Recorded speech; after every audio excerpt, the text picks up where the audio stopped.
స్కూల్కి కాలేజీకి ఎందుకు వెళ్తున్నావు?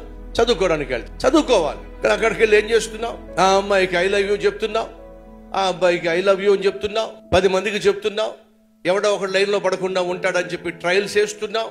చదువు పక్కన పెట్టేశావు, వాళ్ళతో పాటు షికారులకు వెళ్తున్నావు, బైకుల మీద తిరుగుతున్నావు, పనికి మళ్ళీ హోటల్స్కి వెళ్తున్నావు, పార్టీస్కి వెళ్తున్నావు, ఎగ్జామ్స్ రాయటల్లా, నాన్న లేక అమ్మ ఇచ్చిన డబ్బులన్నీ కూడా విచ్చలవిడిగా జీవించడానికి, పనికి మళ్ళీ స్నేహితులతో తిరగడానికి తగలేస్తున్నావు. వాస్తవంగా నువ్వు స్కూల్కి వెళ్తుంది ఎందుకు? కాలేజీకి వెళ్తుంది ఎందుకు? చదువుకోవడానికి. కష్టపడి చదువుకొని ప్రయోజకుడు అవుతావని, కష్టపడి చదివి ఒక మంచి ఉద్యోగం సంపాదించి నీ కాళ్ళ మీద నిలబడతావని, అమ్మ నాన్న రెక్కలు ముక్కలు చేసుకొని నీకు ఫీజులు కడుతూ ఉంటే, చదువుకోవాల్సిన బాధ్యత కలిగిన నువ్వు చదువు సంజలను పక్కన పెట్టేసి పనికి మాలిన అలవాట్లకు బానిసవయ్యి, పనికి మాలిన ప్రేమాదోమ అని చెప్పి అమ్మాయిల చుట్టూ అబ్బాయిల చుట్టూ తిరుగుతూ సమయాన్ని పాడు చేసుకుంటూ యవన ప్రాయంలోనే తుచ్చమైన పనులు చేస్తూ ఆరోగ్యాన్ని చెడగొట్టుకొని మనశ్శాంతిని పాడు చేసుకొని డిప్రెషన్లోనికి వెళ్ళిపోయి అమ్మా నాన్న కన్న కలలన్నీ కూడా కన్నీళ్లుగా మార్చేస్తే ఎలా బాగుపడతావు? ఒకసారి ఆలోచించు. దేవుడు నీకంటూ ఒక బాధ్యతనిచ్చినప్పుడు ఆ బాధ్యత నిర్వర్తిస్తేనే